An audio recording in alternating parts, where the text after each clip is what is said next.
नमस्कार, tasty bite recipe या चॅनलमध्ये सर्वांचे खूप खूप स्वागत आहे। आज आपण पाहता क्षणी खावेसे वाटणारे अगदी आतपर्यंत पाक मुरलेले मऊ लुसलुशीत 1 किलो खव्याचे गुलाबजाम बनवणार आहे। असं म्हणतात की खव्याचे गुलाबजाम बनवणं सोपं नाही, परंतु जर तुम्ही हा व्हिडिओ शेवटपर्यंत पाहिला तर पहिल्याच प्रयत्नामध्ये अगदी परफेक्ट गुलाबजाम तुम्ही बनवाल। अगदी मस्त रसरशीत मार्केटसारखे गुलाबजाम या पद्धतीने तयार होतात। चला तर आपण गुलाबजाम बनवायला सुरुवात करूया। यासाठी इथे मी 1 किलो अगदी मस्त फ्रेश असा खवा घेतलेला आहे। 250 ग्रॅम मैदा घेतलेला आहे, तो चाळून घेतलेला आहे। 4 टेबलस्पून बारीक रवा घेतलेला आहे आणि तोही चाळून घेतलेला आहे। 1/8 स्पून आपल्याला इथं बेकिंग सोडा घ्यायचा आहे। सोडा अगदी मापातच घ्यायचा आहे। एका भांड्यावरती पुरणाची चाळणी घेऊन यामध्ये आपण खवा घालून थोडा थोडा खवा घालून तो आपण गाळून घेणार आहे। असं केल्यामुळे अगदी मस्त एकसारखा खवा आपला तयार होतो। बरेच वेळा काय होतं, खव्यामध्ये थोड्याफार गुठळ्या असतात, तर आपण हा खवा चाळणीतून काढला तर अगदी एकसारखा प्लेन आपला खवा तयार होतो। अशाच नवनवीन रेसिपी पाहण्यासाठी टेस्टी बाईट रेसिपी या चॅनलवर तुम्ही नवीन असाल तर सबस्क्राईब करा। सबस्क्राईब केलं असेल तर लाईक आणि शेअर करायला विसरू नका। या पद्धतीने इथं मी सर्व खवा चाळणीतून गाळून काढलेला आहे। अगदी मस्त मऊ इथं खवा आपला एकसारखा तयार झालेला आहे। आता चाळणीला जो खवा लागलेला आहे तो चमच्याच्या साहाय्याने आपण काढून घेऊया। बघा, या पद्धतीने मी काढून घेतलेला आहे। आता नेहमी चाळणी परफेक्ट बसेल असंच भांडं खवा गाळण्यासाठी घ्यायचं। आता इथं एका मोठ्या भांड्यामध्ये हा खवा आपण काढून घेऊया आणि यामध्ये आता मी मैदा घालणार आहे। एकाच वेळी सर्व मैदा न घालता लागल तसा मैदा आपण घालणार आहे। आता अर्धा मैदा मी यामध्ये घालून घेतलेला आहे। सर्व रवा घालून घ्यायचा आहे, 4ही चमचे, आणि सोडा घालायचा आहे। सोड्याचं प्रमाण जर गुलाबजाममध्ये जास्त झालं तर पाकात गुलाबजाम घातल्यानंतर ते अगदी विरघळतात। यासाठी सोडा आपल्याला अगदी प्रमाणात घालायचा आहे। हलक्या हाताने आता हे सर्व मिक्स करून घेऊया आणि आपल्याला हा खवा अगदी मस्त असा मळून घ्यायचा आहे। ओलसर आहे म्हणून आता यामध्ये पुन्हा मी मैदा घालत आहे। एकाच वेळी सगळा न घालता थोडा थोडा मैदा आपण या खव्यामध्ये घालून घेणार आहे। बऱ्याच वेळा काय होतं, खवा घट्ट असेल तर मैदा कमी लागतो आणि थोडासा खवा पातळ असेल तर मैदा थोडासा जास्त लागतो। थोडा आणखीन मैदा लागत आहे म्हणून मी आता थोडा मैदा पुन्हा घातलेला आहे आणि व्यवस्थित असं मळून घेतलं आहे। इथं हातावर आपण एक गोळी करून बघूया, अगदी परफेक्ट बनते। म्हणून आता या मैद्यातला अगदी 2 टेबलस्पून मैदा आपला शिल्लक राहिलेला आहे। आता हा खवा आपल्याला अगदी छान मस्त 15 ते 20 मिनिटापर्यंत खव्यातलं अगदी तूप बाहेर येईपर्यंत मळून घ्यायचं आहे। असं केल्याने आपण ज्यावेळेस गुलाबजाम बनवतो त्यावेळेस हातावर गोल फिरवल्यावर त्याला क्रॅक जात नाहीत आणि अगदी मस्त असे आपले गुलाबजाम तयार होत आहेत। इथं अगदी मस्त खवा आपला मळून झालेला आहे। आता याच्यावर झाकण ठेवून आपण 15 ते 20 मिनिट असंच ठेवणार आहे। 15 ते 20 मिनिटानंतर आपण याचं झाकण काढूया। तुम्ही पाहू शकता अगदी मस्त असा इथं आपला खवा भिजलेला आहे आणि रवाही यातला छान भिजतो। रवा घातल्यामुळे अगदी छान दाणेदार आपले गुलाबजाम तयार होतात।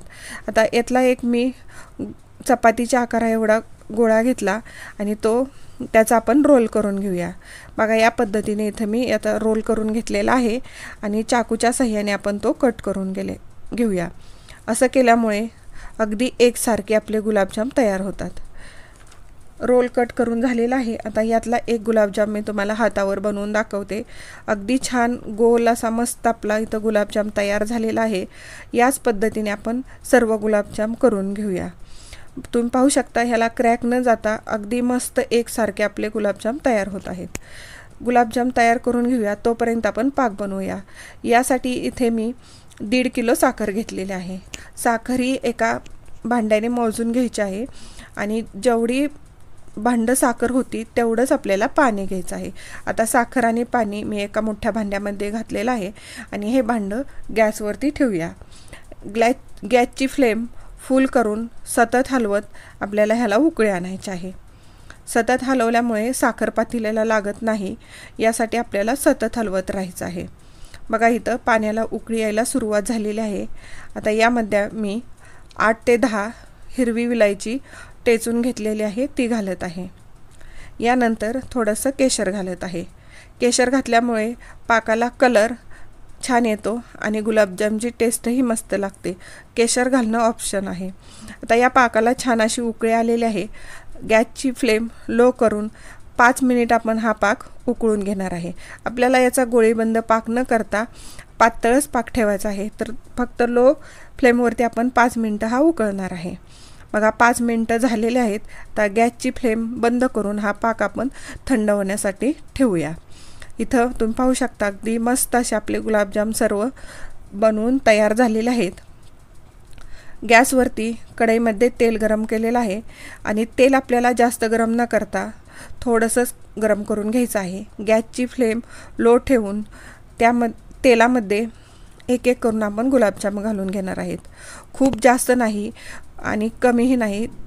अगदी गुलाबजाम घातल्यानंतर कढईमध्ये थोडी जागा राहील एवढेच गुलाबजाम कढईमध्ये घालून घ्यायचे आहे.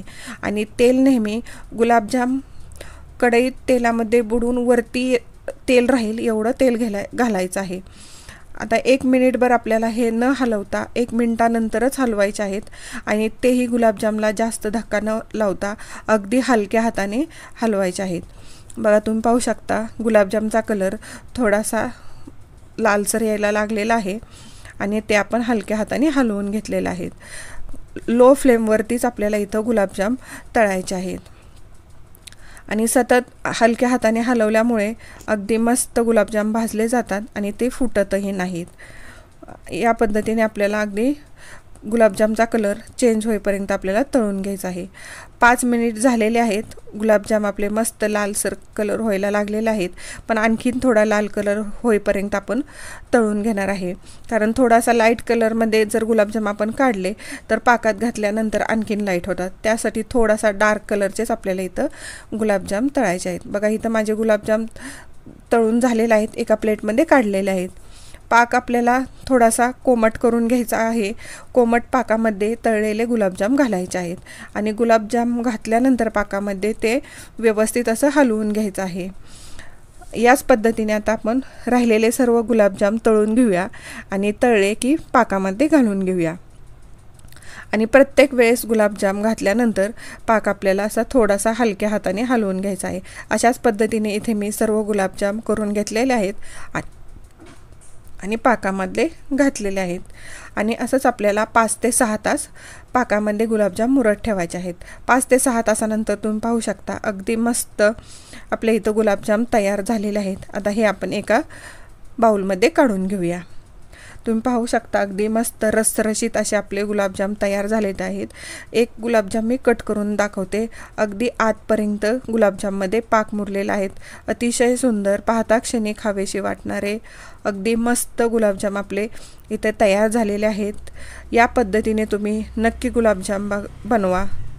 थँक्यू.